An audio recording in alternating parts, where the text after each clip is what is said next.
Hello everyone, how you guys are doing? उम्मीद है सब अच्छा ही चल रहा होगा, सब बढ़िया होगा। तो आज हमारा सेकंड लेक्चर है और पिछला लेक्चर देखा जाए तो बस एक इंट्रोडक्शन था, कुछ खास हुआ नहीं प्रोडक्टिव देखा जाए तो। ये लेक्चर में हम प्रॉपरली स्टार्ट करने वाले हैं क्लाउड सीखना और हमारे सिलेबस के अकॉर्डिंग हम इसमें वर्क करने वाले। तो आज हम बात करेंगे इन तीन टॉपिक्स पर।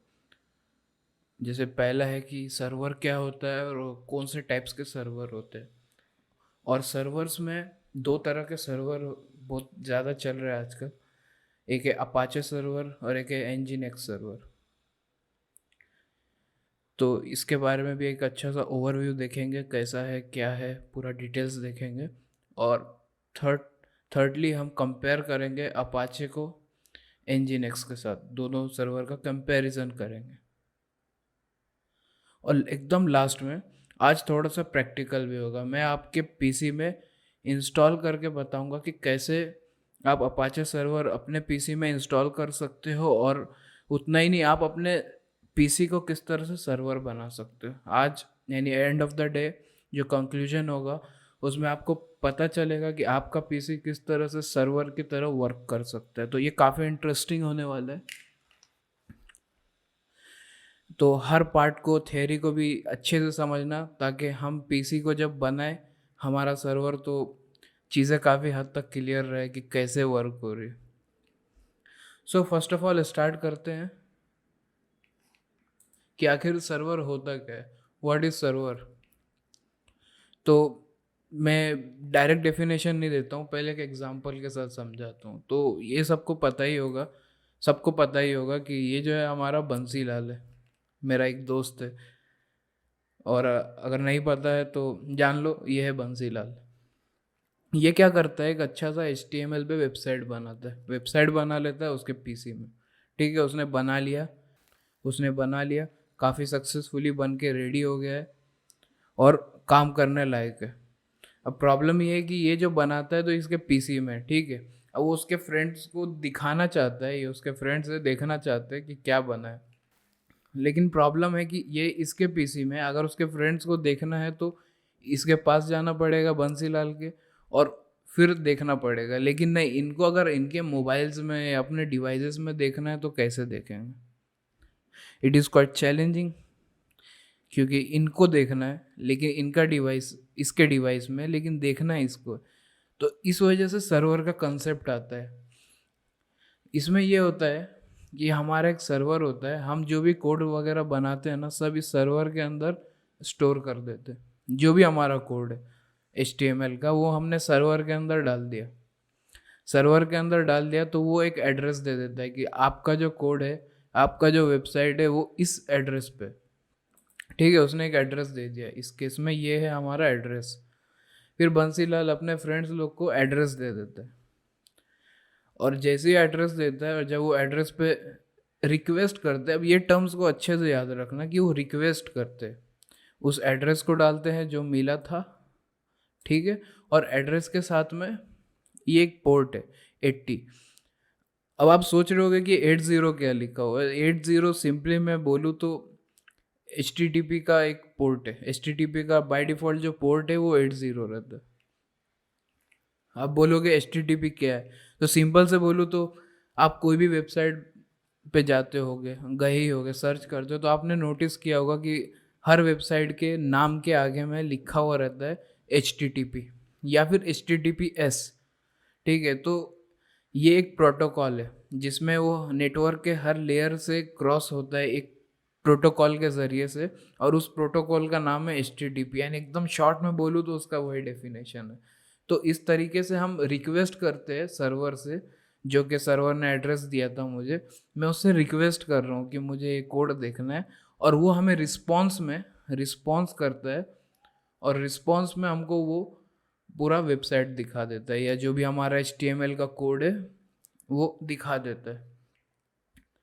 तो इस तरह से रिक्वेस्ट एंड रिस्पॉन्स वर्क करता है सर्वर के अंदर।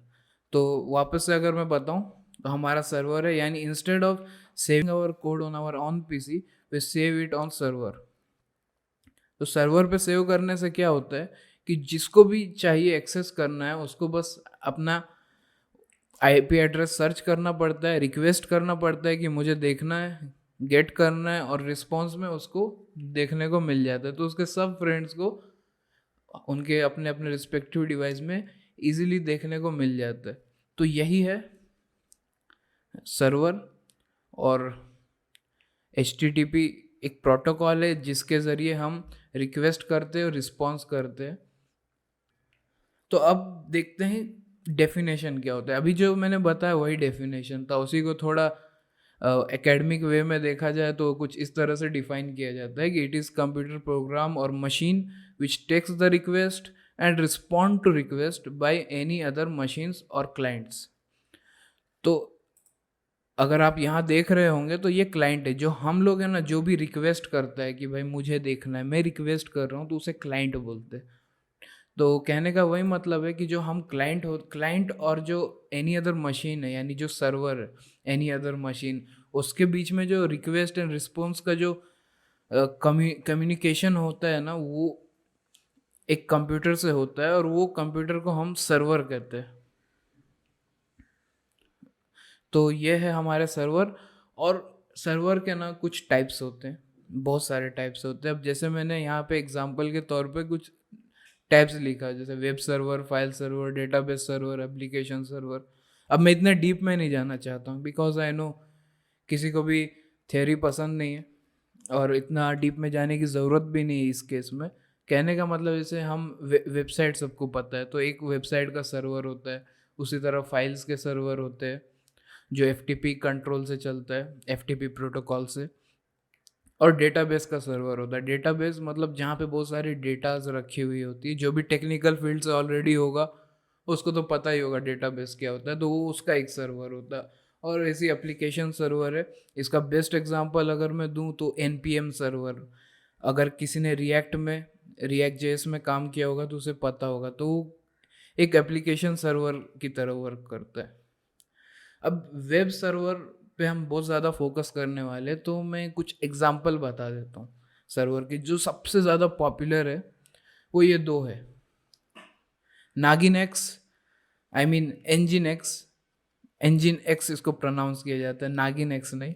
और अपाचे। और ये अपाचे वो गाड़ी नहीं है हमारी TV स्टार की, ये अपाचे सर्वर का नाम है। तो ये दो सर्वर है जो बहुत ज़्यादा यूज़ होता है। ऑलराइट। अब मैं बता दूं कि पहले से ना अपाचे सर्वर था, बहुत ज़्यादा बूम में चल रहा था, अभी भी चलता है बाय द वे।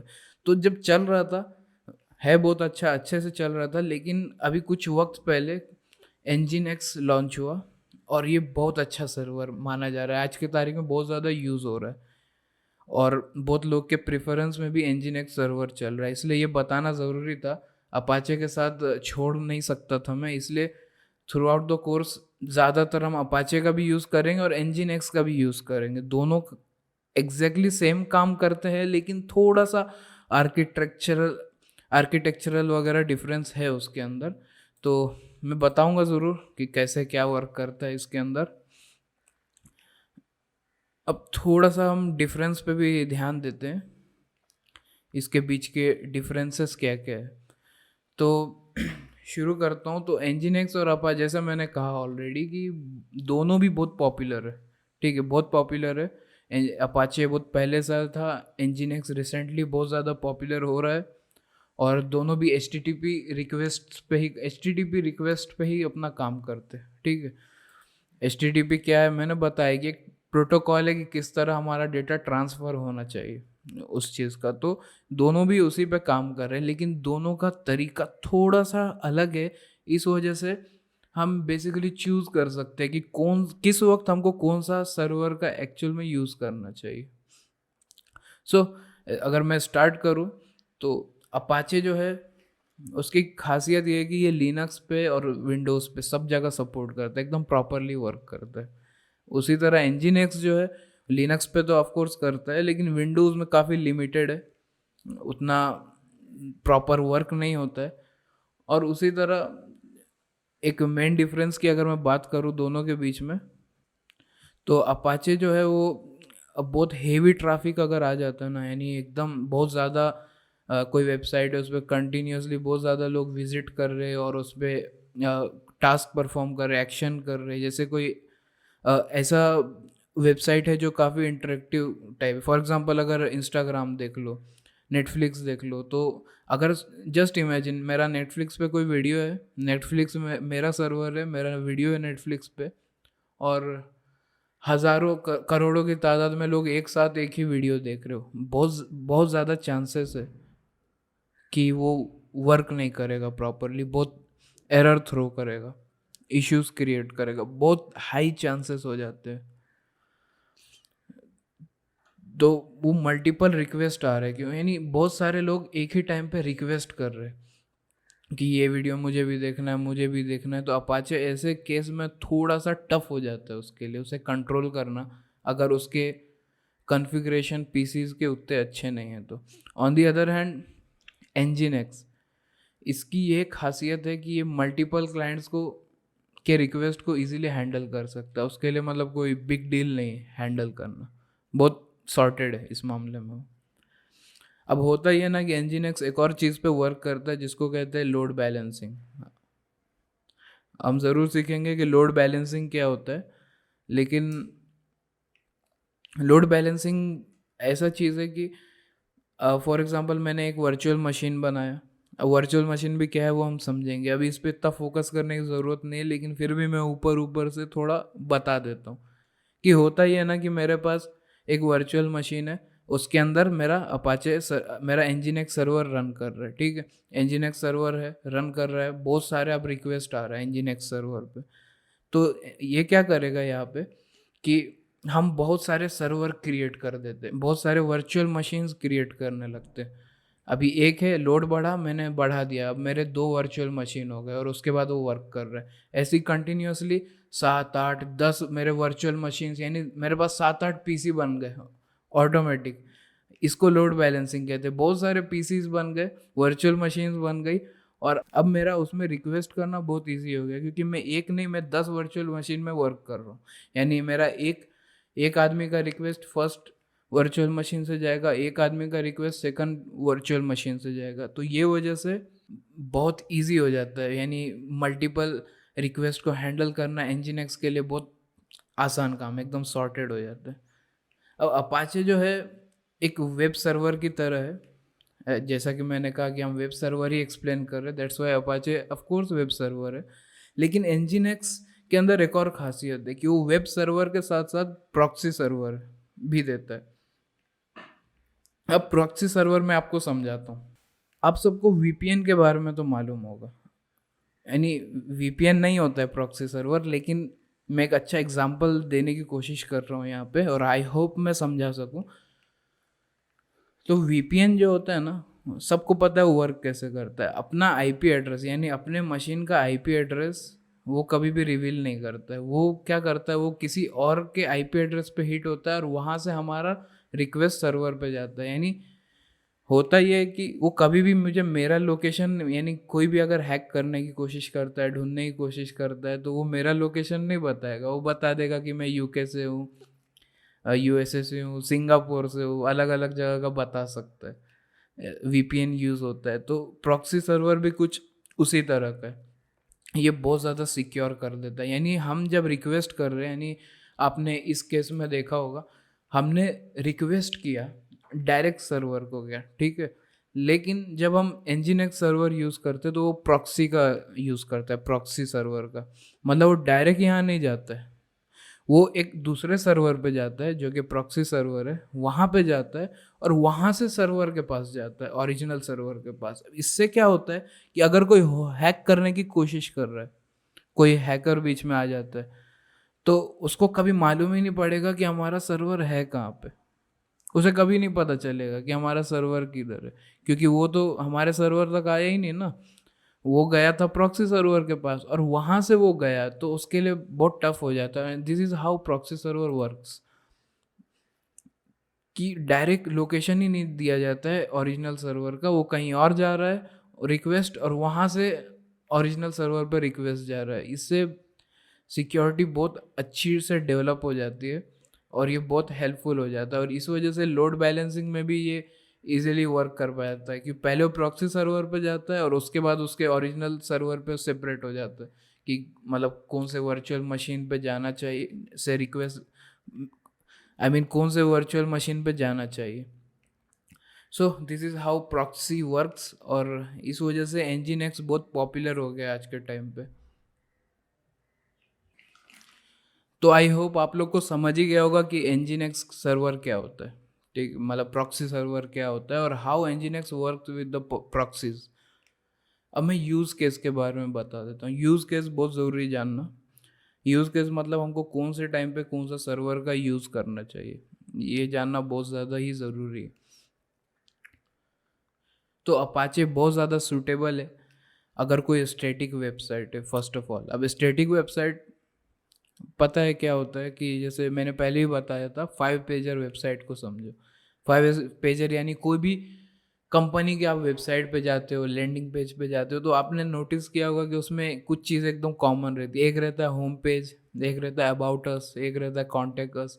तो इस तरह के रहते हैं अलग अलग पेजेस, और वो स्टैटिक है, वो ज़िंदगी भर वो वैसे ही दिखने वाले, उसमें कभी कुछ चेंजेस नहीं आता है, रेयरली एडिट कर दिया जाता है, बहुत रेयर केसेस में कुछ एडिट होता है वगैरह।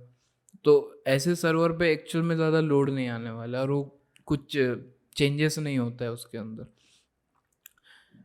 तो इस वजह से हम ये यूज़ करते हैं। या हो सकता है कि एक कॉम्प्लेक्स डायनामिक एप्लीकेशन हो सकता है। अभी डायनामिक एप्लीकेशन मतलब जो काफ़ी इंटरेक्टिव होता है, जिसमें फॉर एग्जांपल मैं इंस्टाग्राम चला रहा हूँ तो डायनामिक यानी हमेशा एक जैसा नहीं दिखता, उसमें हमेशा नए नए पोस्ट आने लगते हैं, ये सब चीज़ें होता है। तो ऐसे जगह पे भी अपाचे यूज़ किया जा सकता है, ऐसा नहीं कि नहीं कर सकते हैं, लेकिन हमको बहुत ध्यान रखना पड़ता है कि हमारे वर्चुअल मशीन्स के सीपीयू, रैम ये सब कितने हैं, ताकि अपाचे सर्वर उसके इजीली मेंटेन कर सके। और हमको कंसिडर करके चलना पड़ता है कि लोड इतना ज़्यादा भी ना आए कि प्रॉब्लम आए उसके अंदर। उसी तरह एनजिन एक्स जो है ना, जहाँ पे एकदम हाई कॉन्करेंसी होने वाली, यानी एकदम खतरनाक तगड़ा रिक्वेस्ट और रिस्पॉन्स का सिलसिला चलने वाला है, बहुत ज़्यादा ही चलने वाला है। और हमारे हमको लो मेमोरी यूजेज करना है। मेमोरी मतलब एक बात अच्छे से जान लो, मेमोरी मतलब रैम की बात होती है हमेशा ये फील्ड में। मेमोरी मतलब रैम रैम होता है। तो जब हमारा रैम है उसमें कम से कम रेंज में मुझे एकदम फास्टली मेरे सारे काम करने के, कॉन्करेंसी के मतलब एकदम हाई कॉन्करेंसी भी रहे, बहुत ज़्यादा लोग रिक्वेस्ट रिस्पॉन्स कर रहे हैं, और फिर भी मैं चाह रहा हूँ कि कम से कम मेरे रिसोर्सेज का यूज़ हो और मेरा काम बहुत अच्छे से हो जाए। तो इस केस में फिर एनजिन एक्स बहुत ज़्यादा यूज़ होता है। दोनों भी खैर ओपन सोर्स है। ओपन सोर्स मतलब भी मैंने बताया ही था कि क्या रहता है, फ्री है, पैसे नहीं भरने पड़ते दोनों भी सर्वर पे। आप फ्री में इंस्टॉल कर सकते हो अपने वर्चुअल मशीन्स के अंदर। तो खैर इनफ हो गया, मैंने बहुत ज़्यादा बता दिया। अब मैं थोड़ा आपको इसके प्रैक्टिकल की तरफ लेके जाता हूँ। तो इसके पहले कि मैं आगे बढ़ूँ, नेट पे जाके गूगल पे जाना है और वहाँ से जैम्प इंस्टॉल कर लेना है। XAMPP जैम्प, और उसे इंस्टॉल कर लेना है। और अगर VS कोड चाहिए तो वो भी इंस्टॉल कर लेना, VS कोड इसके ऑफिशियल वेबसाइट पे मिल जाएगा।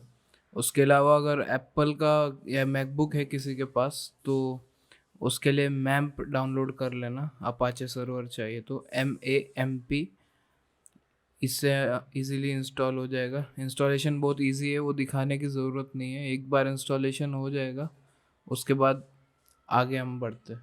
तो ये मैं अपना विजुअल स्टूडियो कोड चालू कर लिया हूँ, और आप लोग को डाउनलोड करने की कोई ज़रूरत नहीं है as of now Visual Studio Code, लेकिन फिर भी करना है तो आप कर सकते हो, कोई प्रॉब्लम नहीं है। मैं बस एक बताना चाहिए, आप नोट पैड में भी कर सकते हो अगर आपके पास है नहीं तो। मैं Ctrl+N दबाऊंगा, एक नया फाइल शुरू हो जाएगा, इसको मैं सेव कर लेता हूँ। अब मैं बताता हूँ सेव कहाँ पे करना है। उसके लिए आपको जाना है सी पे। सी में जैम्प नाम से एक फ़ोल्डर बना हुआ होगा, जैसे ही आप जैम्प को इंस्टॉल कर लोगे। जैम्प के अंदर जाना है और उसके अंदर जाके htdocs दिख रहा होगा, htdocs के अंदर जाना है और यहाँ पे अपना फाइल सेव कर लेना है। मैं इसको सेव करता हूँ index dot H T M L नाम से, आपके उसमें ऑलरेडी एक होगा index dot P H P नाम से, तो आप कोई और नाम से भी कर सकते हो। मैं इस नाम से सेव कर देता हूँ, ठीक है, सेव कर दिया हूँ। अब मैं एक एच टी एम एल का कोड लिख लेता हूँ जल्दी से। अब ये जो मैंने किया हूँ ये विजुअल स्टूडियो में हो सकता है, अगर आप कुछ प्लगइन इंस्टॉल करते हो तो यहाँ से एक्सटेंशन को इंस्टॉल किया जाता है। इधर बस एच टी एम एल लिखोगे तो आ जाएगा। अभी थोड़ा इश्यू है, मेरे उसमें नहीं आ रहा है, लेकिन आप लिखोगे आ जाएगा। और जब उसको इंस्टॉल करोगे तो ये बहुत इजीली काम हो जाता है, यानी ज़्यादा कुछ करना नहीं रहता आपको, बस DOC डॉक लिखना है इंटर किए तो आपको एक स्ट्रक्चर मिल जाएगा HTML का। अब यहाँ पे ये करना है कि मैं फॉर एग्ज़ाम्पल लिख देता हूँ हेलो फ्रेंड्स, ठीक है, मैंने लिख दिया, ये मेरा एक वेबसाइट बन गया रेडी। अगर मैं इसको देखना चाहूँ तो मैं एक काम करता हूँ, इसको राइट क्लिक करता हूँ और रिवील इन फाइल एक्सप्लोरर करता हूँ, तो मैं यहाँ पे आ जाता हूँ। और जैसे ही मैं यहाँ पे आता हूँ मेरा ये दिख रहा होगा आपको। इसको ज़्यादा कुछ करना नहीं है, इसको मैं ओपन कर लेता हूँ और मैं ओपन करूँगा तो आप देख सकते हो मेरा वेबसाइट ऑन हो गया है। हेलो फ्रेंड्स यहाँ पे लिखा हुआ दिख रहा है। थिंग इज़ कि ये बस एक एड्रेस दे रहा है, सी के अंदर जैम्प के अंदर मेरा एड्रेस दे दिया। ये किसी सर्वर पे नहीं है, ये बिल्कुल भी नहीं है सर्वर पे, ये बस मेरा लोकेशन दे रहा है मेरे पाथ का।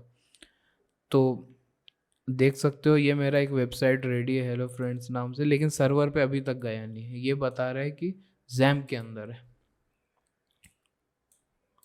तो ये हो गया मेरा। अब कहने का मतलब मेरा बस ये था कि जब आप वर्क करते हो तो कुछ इस तरह से आ जाता है, ठीक है। अब मैं बताता हूँ कि इसको जैम्प के साथ कैसे स्टार्ट करते हैं। उसके लिए कुछ करना नहीं, यहाँ पे जाके जैम्प लिखना है स्टार्ट पे जाके, और जैसे ही करोगे कंट्रोल पैनल उसका चालू हो जाएगा। तो ये आपका जैम्प चालू हो गया है जो अभी अभी आपने इंस्टॉल किया था। आपको बस इतना करना है, ये दिख रहा है अपाचे, यहाँ पे बहुत सारे जैसे MySQL लिखा हुआ है, तो ये MySQL मतलब डेटाबेस का सर्वर है। तो वो सब पे ध्यान नहीं देना एज ऑफ नाउ, यहाँ अपाचे पे ध्यान देना है कि ये सर्वर मुझे स्टार्ट करना है। मैंने यहाँ से स्टार्ट कर दिया और ये ग्रीन कलर में आ गया, मतलब ये स्टार्ट हो चुका है। और आप देख सकते हो पोर्ट में लिखा हुआ है 80 मतलब मैंने बताया था, इसका मतलब होता है HTTP। और 443 भी दिख रहा होगा आपको साथ में, 443 मतलब HTTPS, जो एक नया प्रोटोकॉल है जो काफ़ी सिक्योर्ड, में S लग जाता है इसका मतलब वो काफ़ी सिक्योर्ड है। तो अब मेरा ये चालू हो गया है अपाचे सर्वर। अब मैं आपको सेम चीज़ दिखाता हूँ अपने, अब मैं यहाँ पे आपको दिखाता हूँ कि हुआ क्या है। तो अब मैं यहाँ पे डालूँगा 127.0.0.1:80। तो अब देख सकते हो मेरा नाम आ गया, मैंने जो वेबसाइट बनाया था आ गया। बस मेक श्योर करना कि तुम्हारा जो पाथ है वो एकदम सही जगह पे हो, यानी सी के अंदर जैम्प के अंदर htdocs फोल्डर के अंदर ही होना चाहिए, वरना ये काम नहीं करेगा। और .html नहीं तो .php का एक्सटेंशन होना चाहिए। और ये मेरा सर्वर रनिंग है, ये मेरे अपाचे सर्वर पे आ रहा है, by the way Apache server पे। मैं बता दूं कि मेरा जो है ना इंडेक्स नाम से सेव था, इसलिए इंडेक्स जो है ना बाय डिफ़ॉल्ट आ जाता है यहाँ पे। और अगर आप कुछ और नाम से सेव करते हो, जैसे मैं यहाँ पे नाम कुछ और दे देता हूँ, इसका नाम कर देता हूँ टेक, ठीक है, मैं टेक नाम से अगर सेव किया हूँ तो मुझे करना, अब मैं यहाँ अगर एंटर दबाऊँगा तो ये मुझे कुछ इस तरह का दिखाएगा। अब यहाँ एक चीज़ दिख रहा होगा tech.html, ठीक है ना, tech.html दिख रहा है, मुझे इस पर क्लिक करना है और ये यहाँ पे ले लिया। अगर नहीं भी आता है तो सिंपली मुझे यहाँ पे स्लैश करके tech.html लिखना रहेगा और ये ऑटोमेटिक ले लेगा। तो इस तरह से अभी हमारे सर्वर पे आ गए। अब मेरा मशीन ना इस पॉइंट पे सर्वर बन चुका है। अगर आपको ट्रस्ट नहीं है तो मैं बता दूं कि जैसे मैंने ये जैम्प ले आया और शेल पे मैं जाता हूँ। अब ये वो चीज़ है जो आपने अभी तक ट्राई नहीं किया होगा, ये बहुत यूनिक है। यहाँ पे शेल दिख रहा होगा, शेल चालू करना है। अब आपको देखना है कि आपकी आईपी एड्रेस क्या है, यानी आपकी, जैसे मैंने कहा था कि आईपी एड्रेस कुछ रहता है ना, तो मेरे सर्वर के आईपी एड्रेस क्या है वो जानने के लिए, अब अगर ये लिनक्स होता ना तो मैं इफ़ कॉन्फिग लिखता और वो मुझे दे देता था आंसर। पर ये लिनक्स नहीं, ये हमारा विंडोज़ का सर्वर है। तो इसलिए विंडोज़ में हम IP कॉन्फ़िग लिखते हैं। अब मैं जैसे लिखूँगा, इसने मुझे कुछ डिटेल दे दिया। अब इसमें IPv4 एड्रेस दिख रहा होगा। अब वो भी मैं आपको आगे ज़रूर बताऊँगा, बताने वाला हूँ। हमारा पूरा एक चैप्टर डेडिकेटेड है IP के बारे में। तो उसमें IPv4 और IPv6 क्या होता है और उसके ये फॉर्मेट्स की क्या डेफिनेशन है, वो भी मैं बताने वाला हूँ। लेकिन एज़ ऑफ़ नाउ अभी आपको ये दिख गया। ये अभी आपका एड्रेस हो चुका है। यही एड्रेस अगर आप अपने पीसी को वाईफ़ाई से कनेक्ट किए हुए हो, वाईफ़ाई से अगर कनेक्ट है तो आपका पीसी, या तो आप कोई भी अपने मोबाइल में या एनी अदर डिवाइसेस, ठीक है, जिसमें इंटरनेट चलता होगा, ब्राउज़र होगा, और आपके सेम वाईफ़ाई से अगर वो कनेक्ट है, तो अगर वहाँ पे आप ये एड्रेस डालोगे, तो आपका ये वेबसाइट दिखने लगेगा। क्योंकि आपका मशीन इस वक्त सर्वर है। बस वही है कि आपका मशीन क्लाउड पे नहीं है, आपका लोकल सर्वर है। Local service in the sense जो भी आपके वाईफाई से कनेक्टेड है, वो लोग इसके कंट्रोल में आते हैं। अब जैसे मैंने ये पाथ भी अगर डाला तो यू कैन सी हमारा वो आ गया है। और स्लैश करके अगर मैंने बस अपना डाल दिया, जैसे tech.html था मेरा, मैंने डाल दिया, तो मेरा ये स्टार्ट हो गया। ये आप अपने मोबाइल डिवाइसेस पे भी देख सकते हो।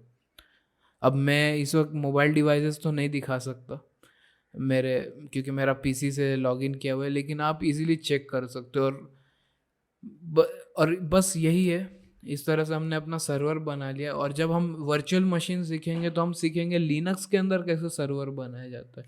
क्योंकि जब आप वहाँ पे बनाओगे ना, जब आप कोई भी क्लाउड के पैनल पे AWS, एज्योर या GCP, जिधर भी आप बनाओगे, जब आप बना लोगे ना, तो सबसे बड़ा फ़ायदा यही होगा कि ये IP एड्रेस जो भी यूज़ करेगा उसके उसमें आपकी वेबसाइट दिखने वाली, और यही आपका फर्स्ट प्रोग्रेस हो जाएगा बहुत बड़ा। और बाद में इसको कैसे डोमेन पॉइंटिंग करना है, तो अगर आप किसके भी वेबसाइट पे भी जाओगे तो IP एड्रेस एक्चुअल में नहीं आती है। तो इस IP एड्रेस को हम कैसे नेम सर्वर के साथ चेंज कर देते हैं, उस बारे में हम बहुत डिटेल में आगे आने वाले वीडियो में देखेंगे। तो अभी के लिए बस इतना ही। और आज हमने बहुत अच्छे से प्रैक्टिकली भी समझने की कोशिश की कि सर्वर क्या होता है, टाइप्स ऑफ सर्वर देखे, अपाचे एंड nginx, फिर उसके डिफरेंसेस को देखे, और किस तरह अपने पीसी को आप आज सर्वर बना सकते हो। हालांकि इतना रिलेवेंट नहीं है, लेकिन एज अ स्टार्ट बहुत ज़रूरी है और अच्छा भी है। यहाँ पे बहुत कुछ आपका कंसेप्ट क्लियर हो ही गया होगा, और फिर भी बहुत कुछ डाउट होगा, नहीं समझा होगा, तो आप हमको बिल्कुल मैसेज कर सकते हैं।